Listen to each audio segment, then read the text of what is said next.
and all times will be yours. Hi everyone. I'm very happy to have Professor Ayush here to give us a talk on his recent wonderful work.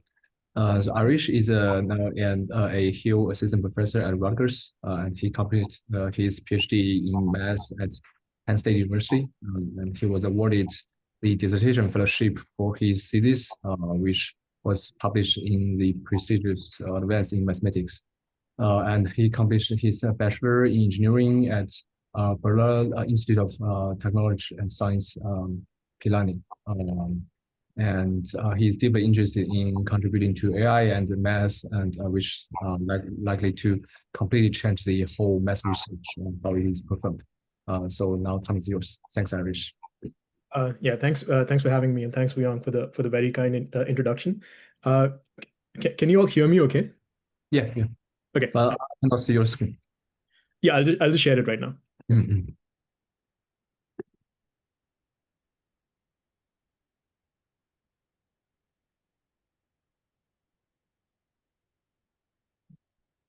Okay, so the topic of the talk is OForge, an LLM plus computer algebra system framework for proving research level inequalities. And all of this is joint work with Professor Vijay Ganesh at Georgia Tech. All right, so before I start, I'd just like to sort of give a brief overview of where I'm coming from. And because I'm sharing my screen, I can't really see the participants. So in case you have a question, don't put it in chat. Please feel free to interrupt me and ask any questions you have. Okay. To interrupt, it's still pending, I think, your screen share. Oh, can you not see it? No, not yet. Oh, okay, let me I just... can only see that you have studied screen sharing, but it's black. Oh, yeah, okay. that's the same thing I see. Oh, okay, so let me do the other thing, which is sort of joining Zoom from my iPad. So that's just going to take a minute. Yeah, no worries. Sorry.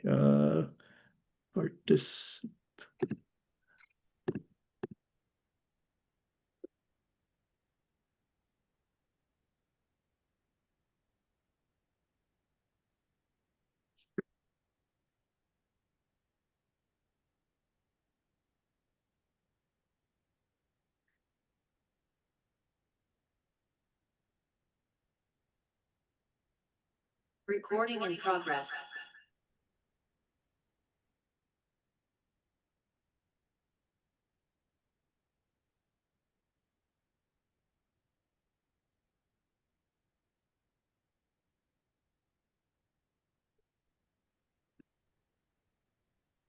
All right, can you still hear me okay? Yeah, I can hear you, but not the screen. All right, I will just share my screen.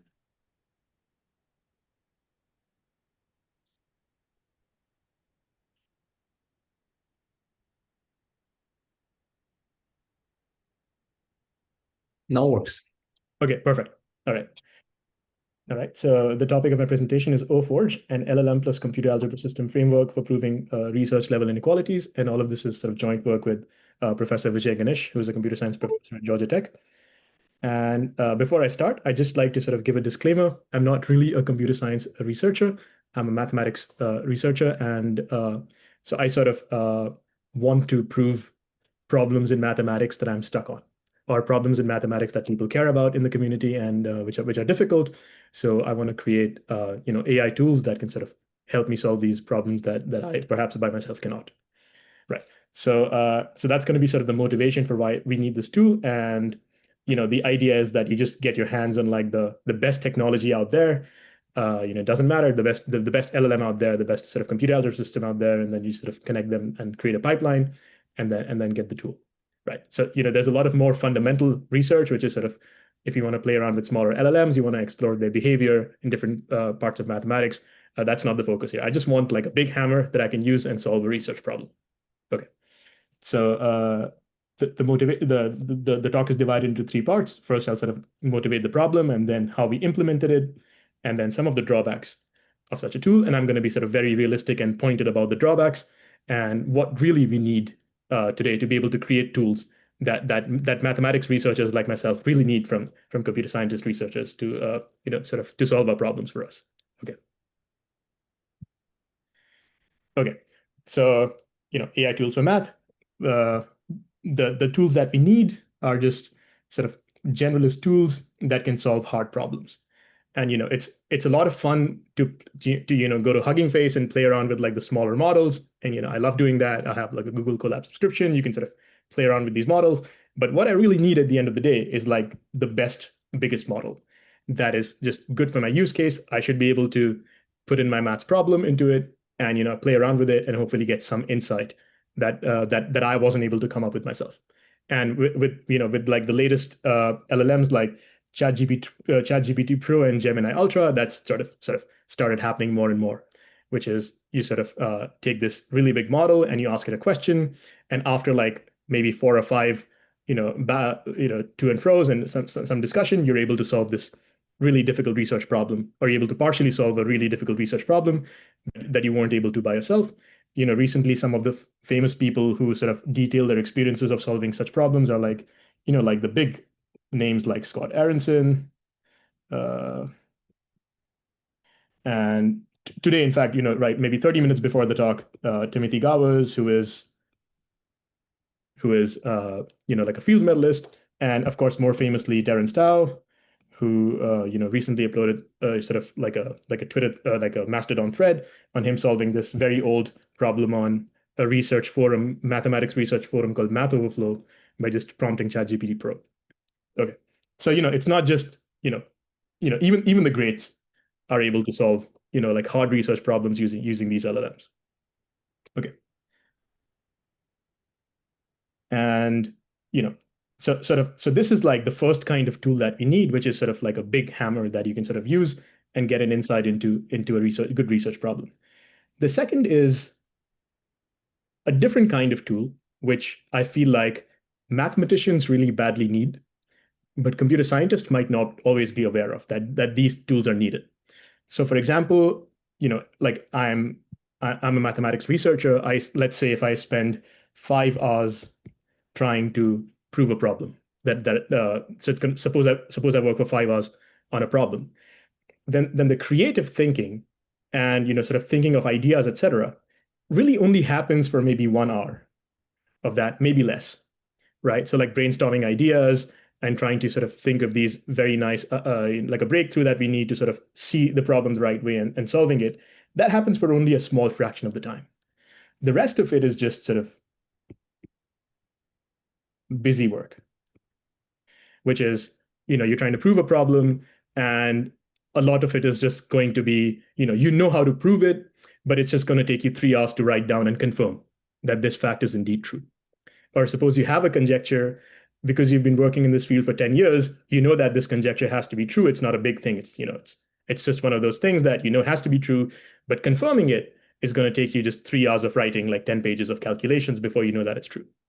Okay, so it's this kind of tool that has mostly been avoided by the community, because it's sort of not as lucrative, because because you want to like solve Riemann hypothesis. You don't necessarily want to like make a mathematician make the mathematician's life easier, because that might save them like 4 hours of just calculations. All right, so so both of these tools have their own sort of importances, and of course, like mathematicians perhaps cared more about this thing than really the first one, because if we can like leave the busy work to the AI tool, if the AI tool can actually come up with like a way of like taking this obvious proof from me and save me 4 hours of just boring calculations and just produce a proof for me, then I can spend all 5 hours thinking of creative, beautiful ideas for my work. So this really is sort of the two kinds of tools that mathematicians need. Our tool, we'll claim, sort of does both in some sense. Of course, the main application of our tool is this, which is that it is which is that it can produce routine calculations. But the utility of our tool is that it is really hooked up to the most powerful LLMs, like say ChatGPT 5 or Gemini, etc. So whatever abilities these top LLMs have, our tool also has those. So really it can sort of do both, and solve really hard math questions that researchers care about and are stuck on. Okay. Okay. So some background on the problem that we're trying to solve. So maybe I'll just write a maybe I'll just define the problem first, and then we can sort of go into like how we came upon this problem. So given any two functions f and g, of course, the computer scientist here will know this a lot better than I will, is that we often want to prove a big O estimate of this kind, which is, f is of order g. If you want to prove that a certain sorting algorithm is of order n log n, or any different kind of proof that you might have in computer science, we always want to be able to prove these big O estimates. And this is the notation for big O estimate in number theory in mathematics. It's sort of this old notation that sort of a lot of mathematicians, including Terence Tao, use online, but they're really sort of the same thing, which is at the end of the day, you're just proving a big O estimate, which means if f is of order g, it means that there exists a constant c such that f is always less than or equal to that constant times g everywhere in the domain. Okay, now there is nothing really special about big O estimates. Our tool does something much more general, which is that it can prove any, well, the idea is that it should be able to prove any inequality. Well, I'm not claiming that it can prove every inequality in the world, but it's sort of the idea is that if it can do this, it can also do this. So really, this tool sort of helps us prove research level inequalities. And although the first application was this, it's much more general in that it can prove just straight up inequalities. Okay. And I just want to note that these are not Olympiad inequalities. These are just sort of regular inequalities that a mathematics researcher at a university would just try and prove at their desk for like 4 or 5 hours, and just in their daily work. Okay, so how did we come upon this problem? So I joined Rutgers a couple of years back, and I am really, really fascinated by AI and mathematics. I really want to learn about it. And I had these amazing students in my class, and we formed a research group, and we tried to create these AI tools that can help math researchers. So for example, I wanted to create a tool that could help me solve a problem that I was stuck on for 2 years. So I just wanted that tool. So we sort of played around with a lot of tools like DeepMind's Fun Search and Alpha Geometry, et cetera. And then I went on Math Overflow and I asked everyone that, like, I have amazing students. They're able to do these really cool projects. What should I ask them to do? And then to my surprise, Terence Tao replied, and he sort of said that perhaps this is too challenging, but maybe you can use an alpha geometry type approach to create a tool that can prove big O estimates like this. And this is the link if you'd like to look at it. But this is a pretty difficult big O estimate. It requires this infinite summation. This, of course, is not a geometric series, so there is no formula for it per se. There's no formula that you can just write down. And to this day, this is like an unsolved problem on Math Overflow, which means hundreds of research mathematicians have looked at it and not solved it. Okay, so but of course, Terence Tao knows how to solve it. In fact, he sketched the proof of this in a different blog post. But then he was like, I don't want to do the work all the time. I don't want to sit for like 20 minutes and write a proof sketch and then perhaps spend 45 more minutes writing a proof down. I just want an AI tool in which I just plug this formula in and it tells me whether this is correct or not. So that the busy work gets relegated to the AI tool, and I can just focus on thinking of the big ideas in mathematics. Okay. So I was like, okay, this is a great project. Of course, we didn't have, I'm going to talk about alpha geometry in a bit and in detail into like how they do. And of course, you would know this better than I will. But creating something like alpha geometry is an expensive thing. And as a university researcher who's just starting out, I didn't necessarily have the funds to sort of train an LLM the alpha way. So anyway, so sort of this happened, and then I was working on other things, and I was also thinking about this project, how to implement it, how to implement this project well. And then sort of earlier this year, sort of Terence Tao was like, okay, no one's creating this tool, so let me start a project. So he sort of created. Was there a question? Okay. All right. So he was like, all right, so nobody's creating this tool, so let me start a project and create it because it's going to be very important for mathematicians like myself. So then he wrote like 2 blog posts. The first one is this, in which he started a project with his postdoc, who's now at the Institute for Advanced Study at Princeton.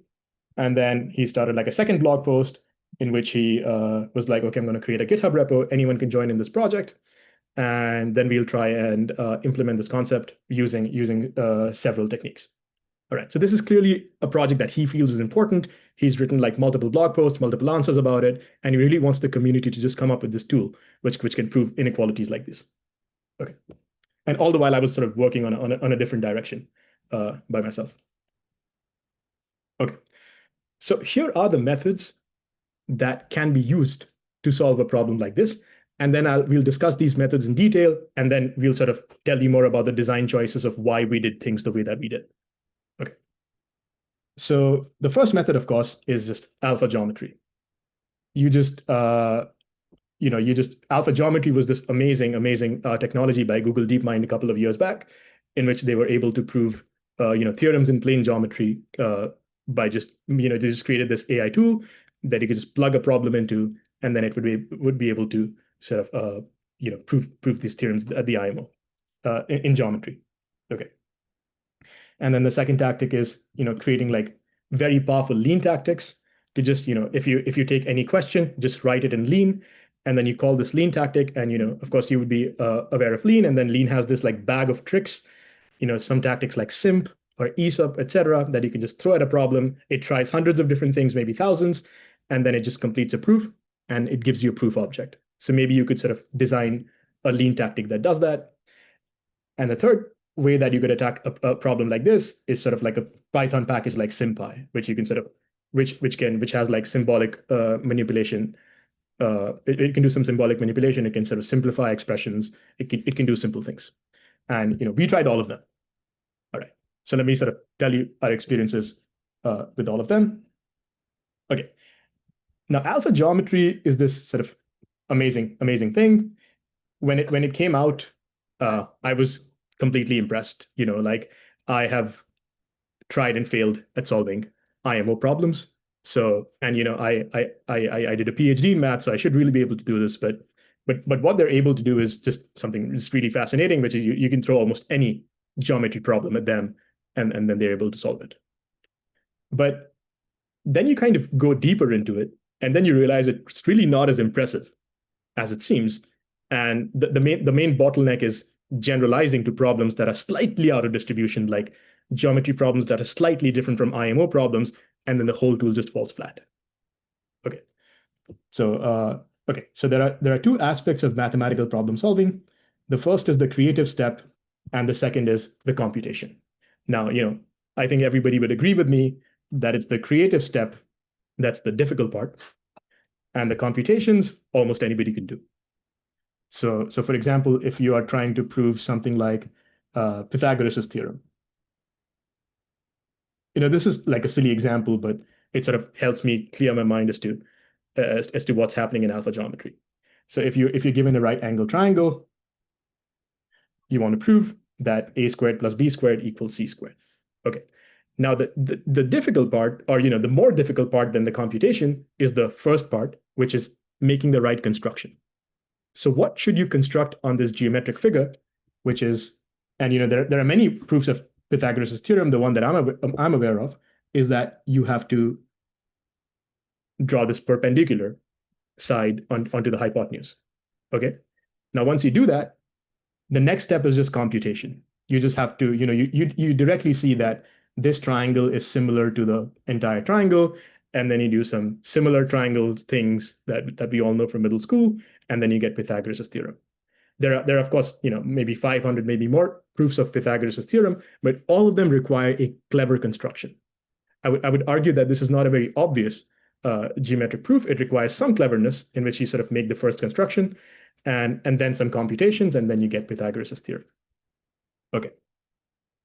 So how did alpha geometry solve problems in plane geometry? Was that the creative step in which you sort of draw this, you construct a new thing on the diagram, that they trained an LLM to do, right? So they sort of took this LLM and they trained it from scratch. they made it, like Alpha Zero or all of these like amazing alpha models that they have, they don't necessarily give it a lot of data to train on. It's sort of, for example, the way that it learned to play chess or Go was playing millions of games against itself. And then it sort of learned, it really sort of learned how to do these things instead of just sort of pattern memorization. Maybe that's a deeper form of pattern memorization. I don't quite know, but it's still more deeper and more sort of tangible than just sort of giving it a very large data set and asking it to memorize it. So they trained an LLM to sort of come up with a creative step, and then the computation, they kind of hard coded this into alpha geometry, which means they created a long list of maybe 100, maybe 1,000 things to try. And like alpha geometry code base is like public, is open source, so you can just go and check it. So they sort of created this very long list of computations, tactics or techniques that the program should try one after the other, and then it's sort of, and then eventually once you do this in a cycle, maybe 3 or 4 times, you can solve an IMO geometry problem. So I was like, all right, if something is smart enough to solve an IMO geometry problem, then it should be smart enough to solve like an undergrad math problem or maybe a grad math problem, or like the easier research problems that a good researcher should be able to solve in 10 minutes. It should be able to do that as well. That was my thinking, and I was sort of very impressed.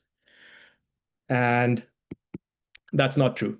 In fact, alpha geometry is not even able to prove Pythagoras' theorem.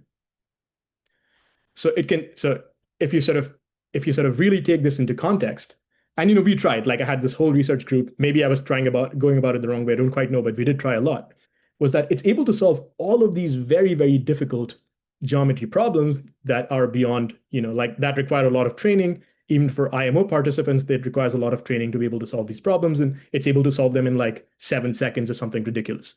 But it's not able to prove Pythagoras' theorem at all.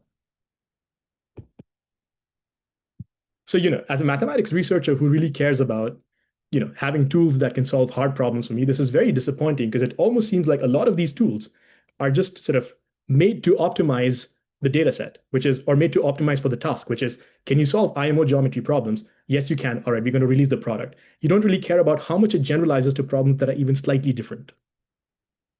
Right.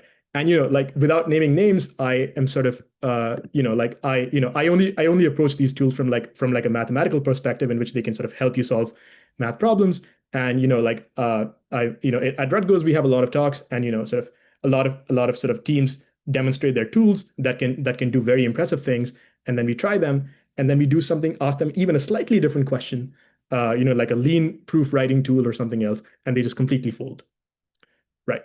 So this is kind of unavoidable, because you sort of have this, it's fair as long as you can solve enough questions on mini F2F or like Putnam bench or IMO problems, etc. It's still really impressive that they do that, but that's not really the need of a mathematics researcher, because we want the tools to be able to solve problems that are not there in the distribution, or at least they should be able to solve problems that they should not fold if the problems are even slightly different. So that's one of the reasons why that's another incentive for us to work on this problem, was that we wanted to create a problem that is a tool that is actually useful for researchers like myself. Okay. Right. So I've answered both of these questions. Do we need to spend $100,000 training LLM this way? And I actually haven't answered this question. So like I thought that I would have to sort of train a model the way they did in alpha geometry, which is sort of train it from scratch, maybe make it solve hundreds of inequalities by itself, maybe hundreds, thousands, maybe millions, and then it would finally be able to generalize it. But then there was a very interesting talk by Google DeepMind at Rutgers, which was sort of the team behind Alpha Proof, which is their later technology that's able to solve all kinds of IMO problems and not just geometry. And they said, so something that was very interesting was that they said, we kind of did more work than required for alpha geometry, because you don't need to train a model from scratch and then spend hundreds of thousands of dollars to sort of train it from scratch. You can just take a big enough model and do reinforcement learning. And that sort of really struck me as a very important insight, is that the models today are pretty good. Like, there are sort of all of these papers that come out that, someone got, a lot, Google and ChatGPT, et cetera. They sort of claimed the gold medal at the IMO this year, and then a UCLA professor was able to like get a gold medal on the IMO, but by just using Gemini Pro and just the right prompts. So the models today are pretty good. They're not bad at all. In fact, I would say they're reliably better at undergraduate mathematics than say people I've seen at Rutgers. So they're really, really good, and they just have this slight problem of not being able to generalize beyond the distribution. And but based on the things that they do know, they're very reliable. Okay. And so the idea was that instead of training a model from scratch, we could just use a frontier LLM or just a large enough model and maybe fine tune and maybe do some reinforcement learning, and then you sort of have something that's reliable. Okay. And then of course, like this question I've answered, alpha geometry does not generalize to even problems in plane geometry. So you sort of need something that's more robust. Okay. Okay. Now I use a lot of Lean in my daily work. I teach a course on Lean, and Lean is a very, very nice language for proof verification, but it's very weak for automated theorem proving. That's because the tactics in Lean are just not powerful enough to prove anything non-trivial. So you might know already, there are some Lean tactics called SIMP and ESIP. What they do is that they take a statement that you give to Lean, and then they throw like a whole toolbox of tactics that they can use, like divide by 2 on both sides, simplify, subtract things on both sides. They just have this like big toolbox of things that they can throw at Lean. But these tactics are not even powerful enough to prove something as simple as the fact that if I'm thinking of something silly, that if 7x, or just solve a quadratic equation, like if 7x x squared minus 2x plus 1 is 0, then this means that x equals 1. Like simp I don't think can complete this proof either. So they're very, very underpowered, and that's fine. It's open source, it's sort of community driven, but it's just not powerful enough to do any non-trivial mathematics with. Before I continue, are there any questions?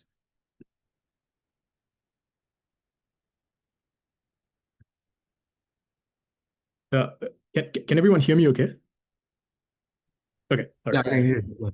Okay. Yeah, I actually have some questions here. So for this technique, is there any technique that incorporate the kind of the constraint solver, automated theorem prover like C3 or CVC5 to kind of somehow prove the formula that you just shown on the slide? For this one? Yeah, something like this. Yeah. Yeah, that's a great question. So I'm going to address that point exactly. So we tried both Z3 as well as like Metitarsky and other SMT solvers as well. I'm not quite sure if Z3 can complete this. It possibly can, but it could not complete the proofs for the more complicated problems that we care about, like the research problems in Math Overflow. Yeah, but thank you for the question. I'm going to address it in a few minutes. Yeah. Thank you. Yeah. Right. Now, of course, you can also use some Python packages and other sort of SMT solvers, which is sort of the approach that Terence and his collaborators were taking, which is you sort of use SymPy, and then you have some kind of a simplification, and then you try and you can take a formula like the one that I showed before, and then you can simplify that and maybe use some Lean tactics to complete a proof, which has the very distinct advantage that it produces a proof term for you. If Lean completes a proof for you, it produces a proof that you can sort of import from it, and now you can externally verify it and guarantee that the proof is complete. But they're just completely underpowered. Like some of the more complicated problems that they could solve for just something like this, which is it's too easy. It's not really useful for a maths researcher. Okay. Okay. Now here's what we did. And I, sort of full acknowledgements, sort of Terence Tao helped us a lot with this. He sort of completely debugged it, stress tested it a lot. And of course, Professor Ganesh helped with this a lot. But we sort of, here's what we're basically doing. Let me try and draw this. We've created a website which takes a problem as an input from you. And then it sort of breaks it up into tiny portions. And the portions are so tiny that even a CAS, a computer algebra system like Mathematica, which has something called a resolve function that that actually constructs proofs and not just computes. That resolve can complete the proof for that. And once resolve confirms the proof, you have proof that your conjecture is true, right? So maybe I'll sort of explain this so this is basically what the website looks like. At first we just created this workflow that we had, and then we talked to Terence and other sort of mathematicians about it. And we sort of so we first tried the alpha geometry way, and that did not work because the alpha geometry way, the reason why alpha geometry became such a successful project and such like a Nature paper and so on, and I was talking to a few computer scientist friends about it. They were like, it's not that the technology is impressive, although it is. What's really impressive is their choice of problem, which is that plane geometry is something that can be solved using just 5 or 7 different techniques. So the only creative step is making the next construction. And after that, you just need a bag of 5 or 7 techniques. You just throw it at the problem, and one of them is going to complete the proof for you, right? So it was arguably more than the technology, it was their choice of problem that was just amazing, that could be done sort of by hard coding the techniques and not just using like reinforcement learning. But when you try to generalize it to algebra, which has a much larger space of possible techniques, you just completely lost.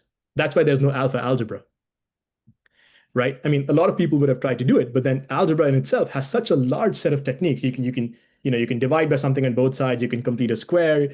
You can try and use AMGM. You can use Cauchy-Schwarz inequality. You just have a much larger set of techniques, and you just can't hard code all of them, or at least it hasn't been done yet. It's not as easy as alpha geometry. Right. So, and for Z3 solvers, SMT solvers like Z3 and Meti-Tarski, etc., they're not even able to complete proofs of the following kind: that if x is less than y, then this implies that e to the x is less than e to the y. This is almost obvious for us right away because this is just an exponential thing. But you can sort of plug it into Z3. Z3, of course, does not deal with nonlinear functions and transcendental functions. It doesn't deal with transcendental functions. And Meti-Tarski, which does claim to deal with transcendental functions, cannot complete a proof of this either. Or something even something slightly different, which is that if x and y are both positive, then x less than y implies log of x is less than log of y. Even Meti-Tarski, which is sort of a more powerful SMT solver than Z3, which can sort of deal with transcendental functions, it's not able to prove this. Right. So and there are sort of other automated theorem provers that you can try and use. Maybe you can use something in Sage Math, etc. But really, the only solution that we found that can prove research level problems is Mathematica's resolve function. Right. It's something that I learned about in the course of solving this problem. I would just highly encourage all of you to sort of use it as well. It's the best automated theorem prover on the market. The only drawback is that it's closed source, which means it does verify your proof, but it doesn't produce a proof object. Now it's guaranteed that it's producing a right proof because it only uses first order logic to compute every proof. So it's almost axiomatic the way that it comes up with proofs. It's not using any approximations. It's not using any computations. It's a pure, simple, honest math proof, but it doesn't produce a proof object. So that's sort of the drawback, but it's giving you the right thing. So if the resolve function says, if you plug in, is it true that x is less than x squared if x is greater than 1? You plug this into the resolve function, and then if it says true, then you're guaranteed that this is a true fact. But you don't have the proof. So you can try and prove it yourself, or you can just sort of take it on faith and then sort of move on from that. Just put it as a proved conjecture and then try and fill in the gaps later. Right. But this, as researchers yourselves, you will surely agree that it is a huge thing to make a conjecture and then to have something verify that conjecture is true. That's more than 50% of the battle. Once I know something is true, I'm sure I'll be able to find find a proof eventually. Or if it's simple enough, I'll be able to find it within a day. But if you don't know something is true or not, then you don't really know whether you want to put in the effort of proving it or not. Right.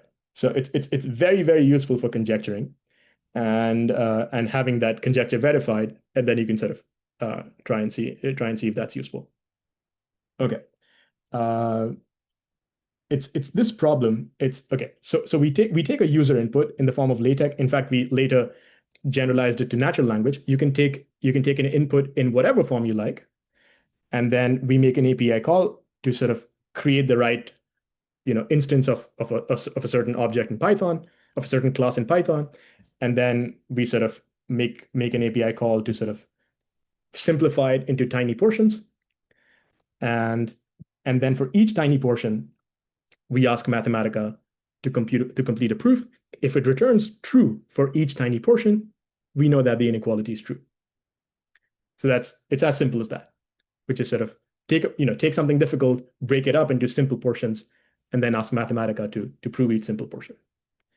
And using just this idea, this very, very simple idea, it almost seems unique. This is the only way to do it. You take a complex object, you make it simple by breaking it up, and then you just ask Mathematica to complete a proof because you don't want to do it. You don't want to spend 4 hours doing it.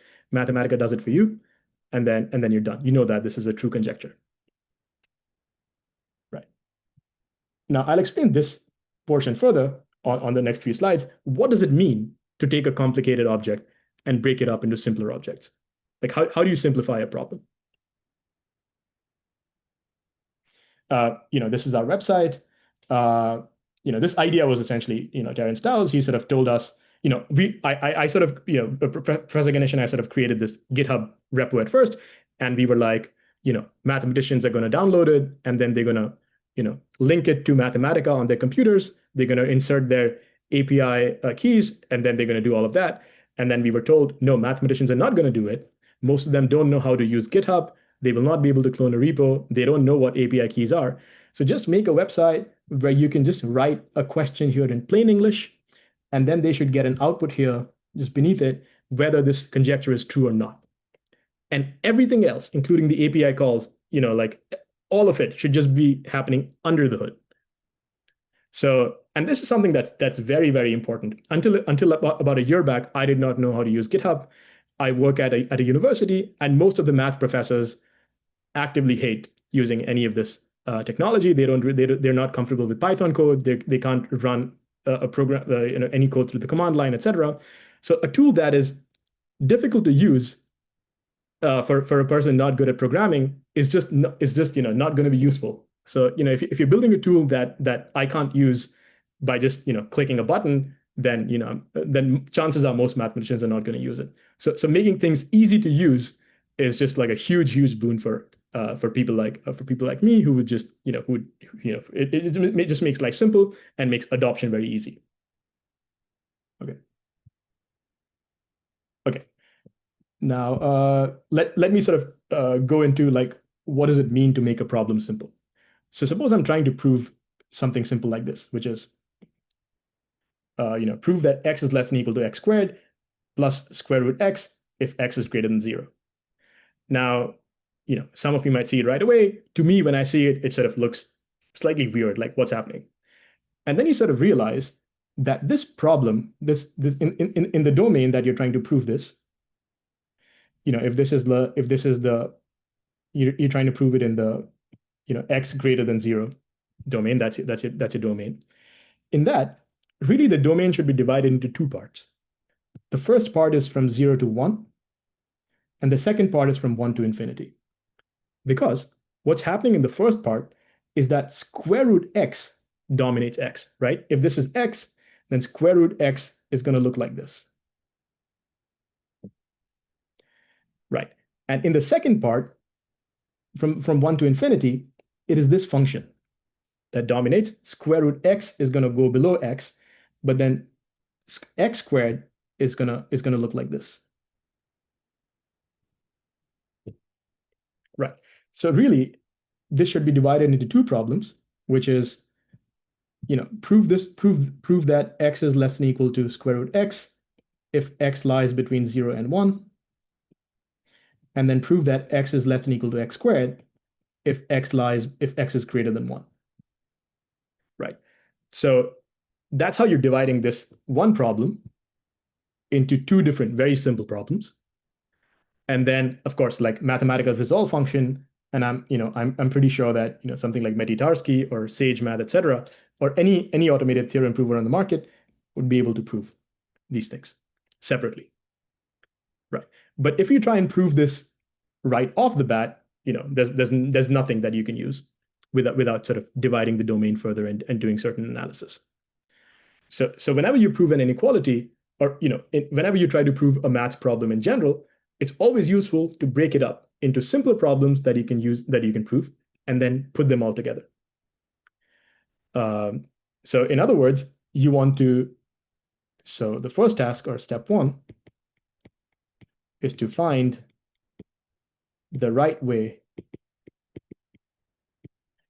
of subdividing the domain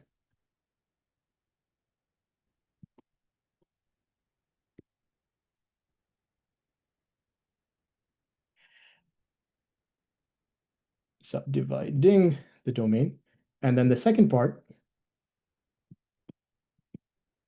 is just complete the proof for each subdomain.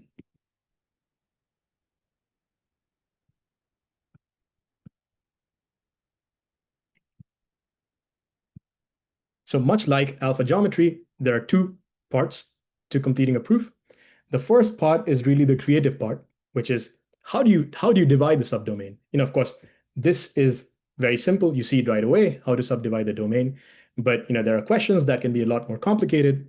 And then finding how to subdivide the domain is really most of the battle.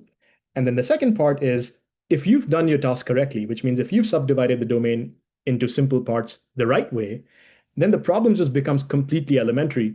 And even something like an automated theorem prover, like Mathematica's resolve function, for example, can complete a proof. But if you haven't done the first task correctly, which means if you haven't divided the subdomain correctly, then it's going to be almost impossible. Like if you plug something like this into resolve function, or something slightly different, then it's not going to be able to complete the proof. But only after you divide the problem into simpler parts can the automated theorem prover complete the proof.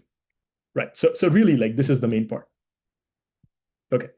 Now, so step one was the step for which we were trying to, maybe train an LLM from scratch or do something else that would be very costly. And the alpha proof people told us, no point doing that.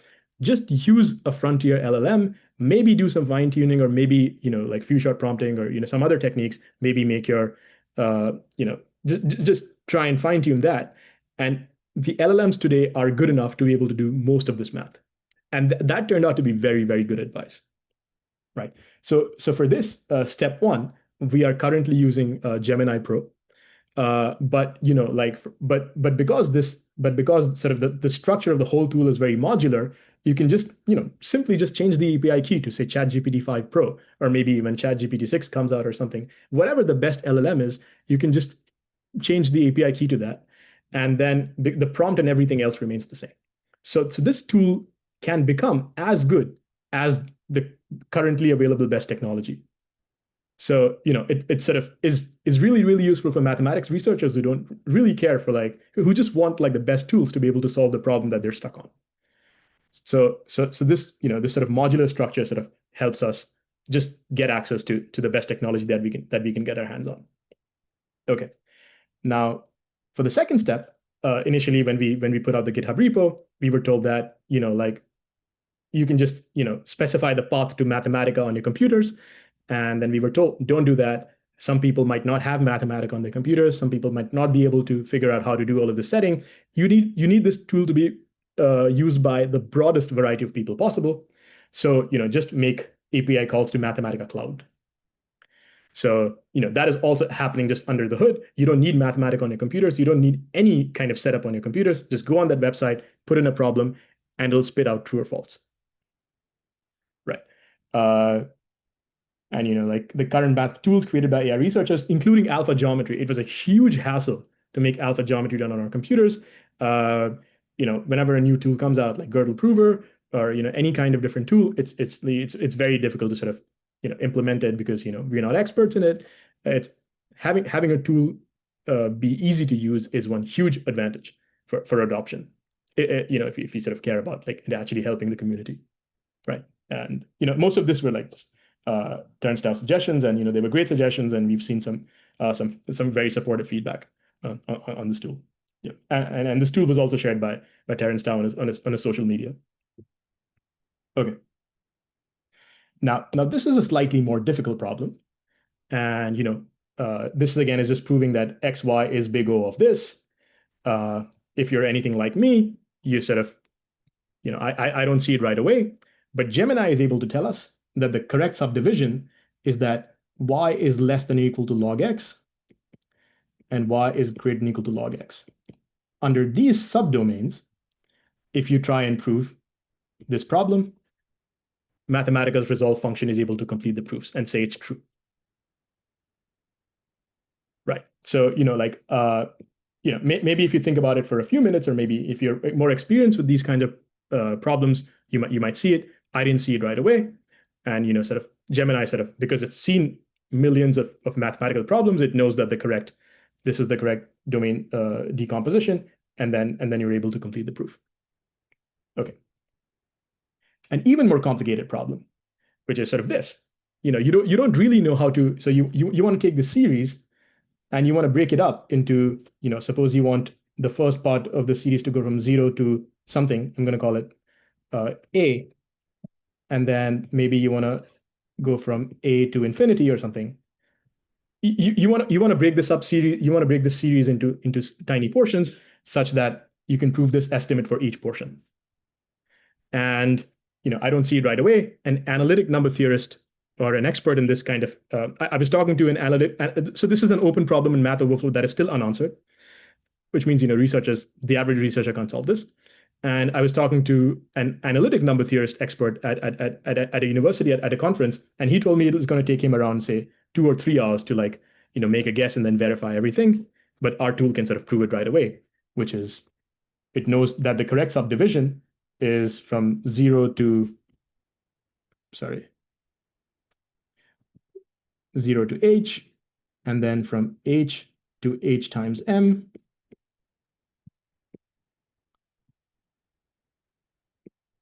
and then from HM to infinity. And then if you divide the series up into these 3 chunks, then you can prove this estimate for all 3 of them separately. Right. So, unless you're an expert, which I'm not in this kind of inequality, I would have no way of proving it, but our tool is able to solve research level problems like this. And it's sort of the resolve function completes proofs using first order logic. How much more time do I have? I think we have 12 minutes. 12 minutes. Okay. Yeah. Right. So it's able to complete proofs using first order logic. And, for example, both Z3 and Meditarsky, which is Meditarsky is like the sort of version of Z3 that can sort of deal with transcendental functions. They fail at easy things. And, the second question that we discussed is still an unsolved problem. And, it's nice that we're able to solve this. We've tried this tool on hundreds of problems drawn from research mathematics, Math Overflow, etc. Of course, we don't really have like a benchmark or something. I don't think there's a benchmark for research inequalities, but in some sense, making benchmarks for this kind of thing would be very artificial. The way that we built this tool was that we just added capabilities for each different kind of problem, which means that if I see a problem like a series problem which has a certain structure, you can just create specialized Mathematica code for that can verify, that can break things up in the right way, and then sort of verify that. So, and then someone emailed us recently that it's not able to deal with integrals. So that's another feature that we want to add here, is that it can sort of deal with integrals now. So in some sense, benchmark maximizing is an artificial thing. The idea is that you can just keep on adding capabilities. And once you've added enough capabilities, you'll then the average researcher, if they have a problem that is within its capabilities, then the tool will be able to answer that. So in some sense, almost by definition, this doesn't generalize to problems beyond its capabilities, because there's hard-coded Mathematica code behind all of this.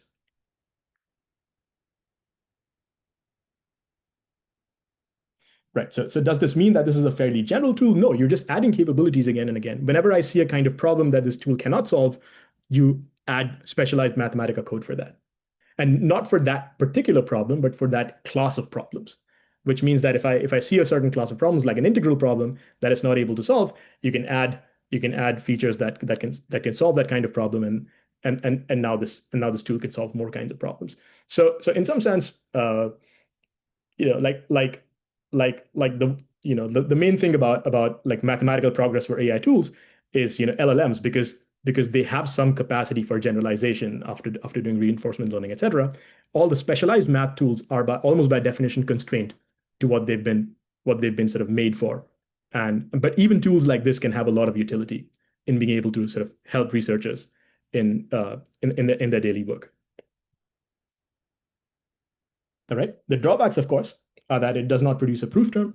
We sort of hope to create a powerful sort of lean tactic eventually, which sort of, there are new lean tactics every 3 or 4 months from the lean pro. And of course, we want to like produce these very powerful lean tactics that can actually solve these problems.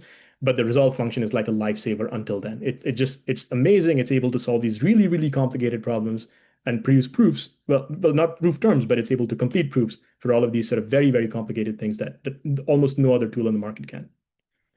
All right. And the scope is restricted to inequalities as of now, which is pretty broad. Like a lot of people spend a lot of their time proving inequalities. I've been working on this problem in mathematics of proving an inequality, and that's all I've done for the last 1.5 years. So this is still a very large market, but can you sort of generalize it to a broader class of problems? Of course you can, because the idea is very simple. You can take any difficult math problem, break it up into simple portions, and then ask an automated theorem prover to complete the proof.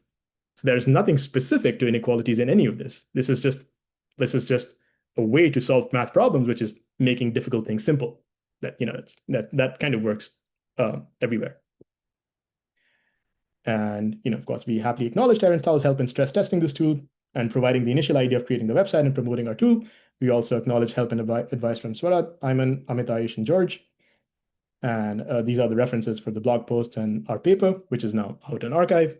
And thank you very much. The end. Yeah, thanks, Ayush. Thanks for this interesting project and great talk. I do have my questions, but I think I can wait for a while and see if any audience have their questions. I have a few questions. I don't want to take up too much time either, though. Oh, who? So I also had a You question. can go first. Okay, so I wanted to know if how can you tell if your model is actually being creative, or the answer was like already there in the training data set? That's fair. So you don't quite know whether the model is being creative or not. In some sense, the point of the tool is that it doesn't matter. Like, for example, to be able to, if I'm like a number theory expert, I know how to solve this problem. I don't need to be creative. Like, I know that if you do 5 things and if you write 10 pages of calculations, you'll be able to prove it. But I just don't want to sit down for 4 hours and do that. So there are many parts of mathematics that are very creative. I would argue it's a smaller fraction of our work than people would think. Most of it is just routine calculations that I would rather not do and have the AI do. So that perhaps is like the perfect utility of this tool, which is that it sort of does the busy work for you. But the more important portion is, can it actually be creative? Is, if for example, there's a problem that is not in the distribution that people don't really know how to solve, then I'm just going to hook this up with the best LLM there is, ChatGPT Pro, or whatever the latest version is, and I leave the creativity to it, which is sort of, can that LLM be creative, and then suggest a decomposition that makes the problem easier to prove. So I don't really know if it's being creative, which is a great question. But for a lot of the workload of mine, I don't really need it to be creative. I just need it to look up problems from its distribution and just complete the proof for me, if that makes sense. Yeah, that makes sense. Thank you. Sure. Okay, I'll go unless someone else jumps in. I'm a little interested in the failure scenarios. In particular, what happens when the domain decomposition is flawed in some sense, and you get Mathematica says can't do. Right. So in some sense, if the domain decomposition is flawed, you can just go again. We've also sort of made the tool, like if there's an error message, it sort of loops back, in that if Mathematica says not proved, it sort of prompts the LLM again. But the real answer to this question is there's not much you can do, because unless Gemini can, maybe you can do a pass at 32, which means you just try it 32 times. Maybe Gemini gives you the right answer one of those times. So, you just sort of go in a loop. Maybe you can sort of modify the prompt so that, you can say, like, for example, what a mathematician, like a great mathematician would do would, they can tell the LLM, you're thinking about it the wrong way, try it this way. You can certainly do that, but we haven't implemented that in our tool yet. So okay, one idea, just because this is fun and seems interesting. I mean, I wouldn't be surprised if you haven't heard of it before, but like, have you heard of like abstraction refinement? So like basically the way that I'm interpreting what you're describing as these decompositions is basically you start maybe with the abstraction of the entire set, and then you refine it to some decomposition. I wonder if what you could do is once you get some lean tactics working, where maybe it can prove for some subcomponents, you can use the failed proof and use the cases that it failed on to refine and come up with new, more fine-grained decompositions based on that failure. Interesting. That's a great point, and that is some of the literature we looked into, although you perhaps know more about it. But there is a lot of literature in sort of computer science mathematics, which is sort of if you take a domain, and then if you let me try and draw this better. Suppose you're trying to prove the inequality in this subdomain, and then you fail. Then you can further refine it by sort of creating a further subdivision, and now you're only trying to prove it here. And then if you become smaller and smaller, then ultimately you'll reach a small enough portion that you can sort of complete the proof in. The only drawback of that is that it becomes exponential, in that you sort of have exponentially many subdomains, and then you're trying to complete it and you're sort of scrambling all over. The main sort of axiom behind this approach is that there is a correct way of decomposing the domain, which doesn't lead to this exponential blow up in number of subdomains. You sort of, maybe there is some fancy way of like dividing the domain, this is just a picture, but there is some correct way of doing it in which the proof becomes so easy for each part that something like Mathematica's resolve function or an SMT solver, etc., could complete it. So but you're quite right that that's a fair point, which is sort of you can keep subdividing, but we're trying to avoid that problem entirely by just assuming that there is a right way to do it, which is maybe just 5 subdomains or lesser, and then you can sort of complete the proof in each. Yeah, thank you. Yeah, actually, I have a follow-up question based on Anders' question. That I think people would appreciate if we can quantitatively know how reliable language models are in decomposing this inequality, so that we can know when should we use this tool, and for other cases we probably cannot trust language models. That's a good question. Okay, so the honest answer to this question is that for all the questions that we tried, and we tried questions from Math Overflow and like undergrad textbooks, etc., we almost never had Gemini give a wrong answer. Now we are using a very sort of frontier model. We haven't tried, like an unsolved problem. Like in some sense, the Riemann hypothesis is proving a big O estimate. So we haven't tried Riemann hypothesis, for example. But like for all the problems that we did try, well, that's not entirely correct. Gemini sometimes gives you rubbish answers, but that's because the output has some kind of a small error or something. It's not really the model's fault. But Gemini is, as far as we've used it, is very reliable in proving questions at, say, a PhD level or like a Math Overflow level questions in finding these decompositions. Okay, so you said you tried undergrad level and also graduate level. That's correct. Like Okay. like maybe Math Overflow questions. I see. So let me give you an example. Like if you prove any, say, IMO inequality, right? So a lot of IMO inequalities are just symmetric in all the variables. So the sort of obvious decomposition is you just order the variables. You just assume that A1 is greater than A2, greater than A3, and so on. So like, beyond this, then comes the computation. So Gemini knows that. So whatever like tricky, like symmetric inequality you throw at it, it's always going to give you this decomposition. And then of course the rest is computation. Maybe you can ask the resolve function, etc. So domain decomposition in itself is not an unknown thing. It's fairly well known. Some of them are kind of obvious. Some of them are less obvious, like this one. But we shouldn't really expect a frontier LLM to not know this, because in many contexts you sort of know what to do, or at least an LLM which has a wide enough training would know what to do. But you're quite right. That's a fair point that we haven't quantified the failures of the LLM yet. Yes. So basically, you are saying that for either regular inequalities or fair enough, not extremely challenging inequalities in general, this language model should know how to decompose. Yes. Yes, thanks. And I think another question is that right now, how I mean, it's a kind of development question. So how do you take the output from the language model into the mathematical? It's done offline or? No, it's all in a loop. So there's no human in the loop.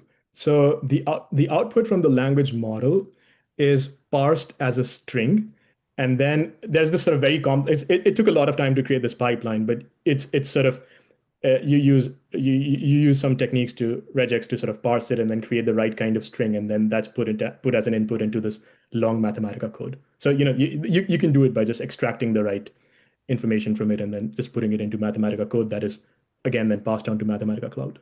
Nice. But that's done in offline, right? On your own laptop, right? No, all of that is done on the website. All of it is done on the cloud. But so you are using a cloud version of the Mathematica, or? Yes, I'm using a cloud version of the Mathematica, yes. Oh, so I was initially using it on my computer, but then we were told, don't do that. People might not have Mathematica on the computer. So just do everything on the cloud. So it's, I've uploaded it all on a server and everything is happening on the website, on the cloud. Yes. And another question is that what's the difference between calling your tool to decompose an inequality versus I bring my problem into ChatGPT and write some of my own prompt and ask it to decompose? There's no difference. In fact, so you can find that you can definitely almost always find the decomposition by asking, say, ChatGPT 5 or something, and then you can sort of paste that into Mathematica, and then you can sort of decompose it in the right way. And the Mathematica code in itself is kind of long and elaborate, so you sort of have to do a lot of simplifications and quantification. So you can definitely use all of that code yourself. We just make it easier to use because we've written all of that long Mathematica code. And so for example, to be able to prove an inequality, you need to do lots of tests, like an integral test. You need to simplify things. You need to extract the leading order term. There's a lot of mathematics that goes behind this under the hood. We've just sort of hard coded that into. Oh, I see. Yeah. Okay. It's not as simple as just taking that output and asking Mathematica. There's a lot of simplification. I see. Yeah, thanks. I have another follow-up question to that. In like SMT solvers, you can often have some really annoying situations where how well your tool performs is very dependent on how you write the actual formula that you're giving it, even if they're equivalent. Do you find this happened much, both at the level of how you frame your initial question has a large impact, but then also did you have to do work with the output from the LLM to the Mathematica to like prompt it in such a way such that it didn't give something that Mathematica happened to be really bad at solving? No, that's a great point. It 100% happened with us. Like it's as simple as saying, I don't exactly remember the right example, but if you're trying to prove that A plus B is less than or equal to C, which is true, then the resolve function is not able to complete the proof. But if you write it as B plus A is less than or equal to C, then it's able to complete it. So it's very finicky. So we saw the patterns in which it fails, and then in the patterns in which it succeeds, and then we haven't really changed the prompt to Gemini, but we sort of process it in such a way that it's in this way. For example, if there's a log term, then it should be written first or something. Like it's very, very finicky that way, and you have to do some of that. But that's something we faced as well.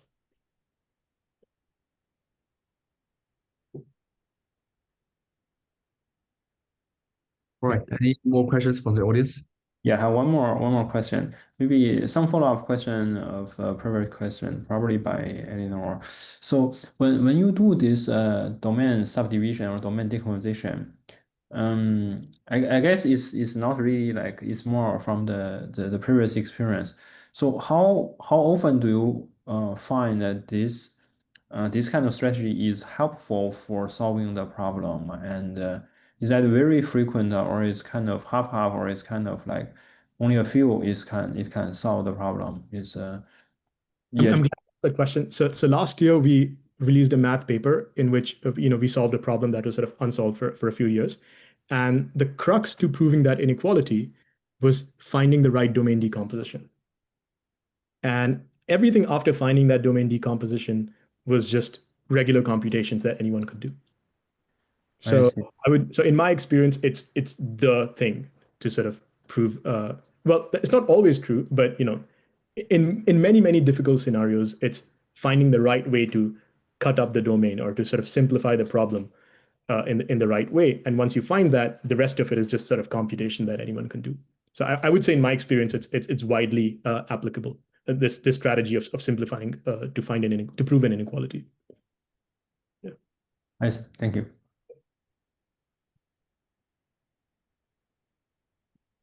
All right. Any questions?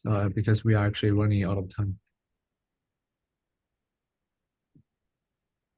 All right. If no more questions, let's thank Ayush again. I think this project indeed pinpoint a sharp and important direction how we use these language models and these solvers to automate some things. Indeed, this inequality is definitely can cover a wide range of problems in different domains. So thank you, Ayush. We appreciate your talk. Thank you so much, and thanks so much for the invitation. It's been great talking to you. Thank you, and have a nice weekend, everyone. You as well. Thank you. Bye. Thank you.